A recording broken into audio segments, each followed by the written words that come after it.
নবাব সাহেব আমার সকালে খেয়ে আপনি বাইরে যান, আবার বিকালে খান। খেতে খেতে সর্বশান্ত করে আমার ঘাড়েই বসে খাচ্ছেন। খাবারের কোটা দিচ্ছ কেন? একদম চুপ, ভাইয়ের ওকালতি করবি না। তুই খেতে খেতে না আমি যখন মরবো কবরে বসেও খাস।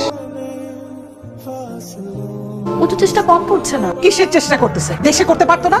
বিদেশে যাবে, টাকা পয়সা সব দিয়ে দিছি, কিচ্ছু নাই আমার হাতে। ও তো একদিন ইনকাম করবে, তখন তোমার যা দরকার তাই দিতে পারবে। জান্নাত 2 বছর হয়ে গেছে, একটা টাকাও ইনকাম করে নাই। তুমি তো আসলে অ্যাক্টিভ না। যখন যেটা বলবো সেই সময় সেটাই করতে হবে, তাইলে তাড়াতাড়ি ভিসা হয়ে যাবে। বুঝতে পারো নাই? ভাই আমি না সবকিছু বুঝতেছি, আমার আম্মা বুঝতেছে না। ওরে বাবারে, এত অধৈর্য হলে তো হবে না। এটা একটা প্রসেসিং এর ব্যাপার, এটা প্রসেসিং করে আগাইতে হবে। জি ভাই, আপনি একটু আগান। ঠিক আছে, দেখতেছি। তুমি ওই কিছু দিয়ে যাও, কাজ শুরু করে দিই। তোমারটা কিছু কি দিব ভাই বুঝিনি। টাকা দিবা, আর কি দিবা? টাকা লাগবে না?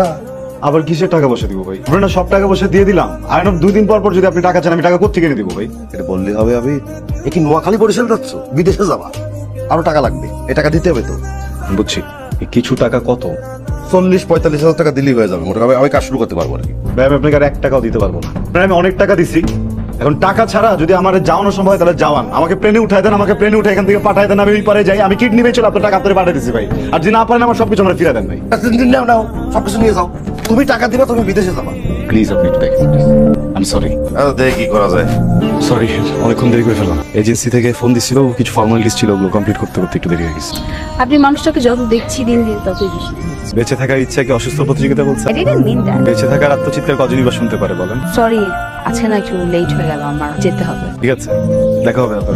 চল না, আপনাকে ড্রপ করে দিই। ঘেমে আছি তো অনেক, আজকে না উঠি। এসিতে ঘাম শুকিয়ে যাবে, আসেন। ওই টাকা হবে তোমার কাছে? আমার কি টাকার গাছ আছে? তোর পেছনে কত টাকা ঢালছি খেয়াল আছে?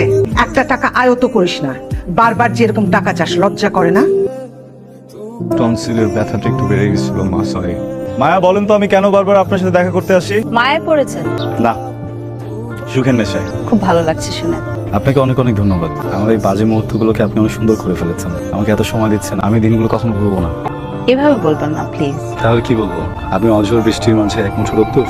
আপনি তাহলে রংধনুর 7 রং হয়ে যান। সেটা সম্ভব না। যার বুকে বিসুবিয়াস থাকে সে কিভাবে রংধনুর 7 রং হয়? বিসুবিয়াস নিয়ে মানুষ বাঁচে নাকি? বাঁচে তো, আমার মতো মানুষও আছে। আমি স্বাদ নিতে চাই। I not tasted. How does it taste? চলুন। কেন? আরেকটু থাকি না। একটু থাকলে কি হয়? অনেক কিছু হয়। বিয়াইন, বিয়ে তো আমাদের পছন্দ হয়েছে, তবে একটা ছোট দাবি ছিল। জীবনে কিছু মনে করবেন না, ওদের সংসারে গাড়ি দিতে পারতেন। বিয়ের যে খরচটা ওইটা করতে পারবো, কিন্তু গাড়ি দেওয়ার সামর্থ্য আমার নাই। এটা কি বললেন আপা? আপনি সামান্য একটা গাড়ি দিতে পারবেন না আপনার মেয়ের জামাইরে? আর আপনার মেয়ে তো এমন একটা কিছু না। জি ব্যাপার বুঝেছেন, প্রোডাক্ট ওর ভিতরে গাড়ি দেওয়াটা তো শুধু ব্যাপার না। ঠিক আছে, গাড়ি তো দেওয়ার টাকা পয়সা অল্প আপাতত নাই, কিন্তু আমি একটা জিনিস ম্যানেজ করতে পারি। আমার কাছে 670 টাকা আছে। গাড়ি পছন্দ হতো একটা উবার নিয়ে বাসায় চলে। আর আপনার গাড়ি আছে নাকি ভাই? নাই না, দেখে মনে হয় গাড়ি। গাড়ি নিয়ে কি করবে? গেট তো খুলতে পারবেন। ওটা বেরো। তোর এত বড় সাহস, তোর জন্য এই অবস্থা। তুই ওনাদের যেতে বলার কে? বেদব না মা, আমাদের ব্যবহারে আদব একটু কমে গেছিল, আমাদের মুখে বলতাম না। বেরোন যান। ও একটা বিয়া তো। এই ছেলে আসবে কখন বলতো? 1টা বাজে। কেমন লাগে? মা, তোমার কিন্তু ভাইয়াকে বকাবকি করা ঠিক হয়নি। আমার ভাগ্যে যা আছে সেটাই তো হবে। তোমার উপরে রাগ করেই তো ভাইয়া বাসা থেকে বের হয়ে গেছে। তুমি যাও, শুয়ে পড়ো গিয়ে। আমি ভাইয়ের জন্য অপেক্ষা করছি। আসসালামু আলাইকুম। ওয়ালাইকুম আসসালাম। আমি মায়া। আমি আসলে এসেছিলাম আবিরের খোঁজ নেওয়ার জন্য। ও কোথায়, মানে বিদেশ চলে গেছে? না, বিদেশে যাওয়ার জন্য তো ওই দালাল রে ওর বাবা মারা যাওয়ার পর যা টাকা পয়সা ছিল সব দিয়ে দিচ্ছে। কাজের কাজ তো কিছুই হয় না। এইগুলা নিয়ে বকাবাজি করছি, রাগ করে কয়েকদিন ধরে বাসায় আসে। আন্টি আপনি চিন্তা করবেন না। আচ্ছা আন্টি, যে ব্রোকারের থ্রু আপনারা মানে কন্ট্যাক্ট করছিলেন বিদেশে যাওয়ার জন্য, ওই ব্রোকারের কন্ট্যাক্ট কি পাওয়া যাবে একটু? আমি আবিরের ব্যাপারে কথা বলতে এসেছি। ওর বিদেশ যেতে আর কত টাকা লাগবে? আপাতত যদি 45,000 টাকা দিতে পারে। 60,000। 1 সপ্তাহের মধ্যে ওকে পাঠানোর ব্যবস্থা করতে হবে। আর যদি না হয় তাহলে কি হবে জানেন? হাজতে।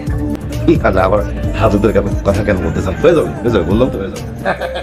আবিরের ভিসা হয়ে গেছে, এখন যে কোনো মুহূর্তে ও বিদেশে যেতে হবে। আবির, এই যে দেখ তোর ভিসা হয়ে গেছে। এত খুশি আমি। এই তোর ভাইয়ার ভিসা হয়ে গেছে। সত্যি? আমি বিদেশ যেতে চাই না মা।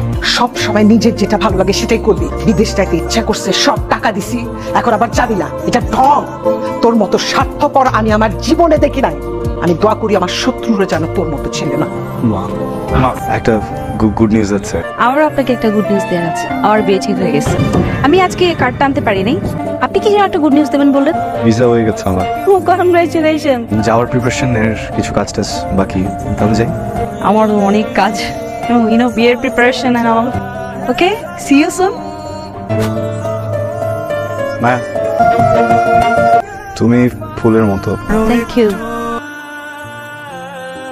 হ্যালো মায়া, তোমাকে একটা জরুরি কথা বলার জন্য ফোন করছি। আমিরের তো ভিসা হয়ে গেছে, কিন্তু তো বিদেশ যাইতে চায় না। আমার মনে হয় কারণটা তুমি নিশ্চয়ই বুঝতে পারতেছো আমি কি বলতে চাইছি। জি আন্টি, আপনি চিন্তা করবেন না।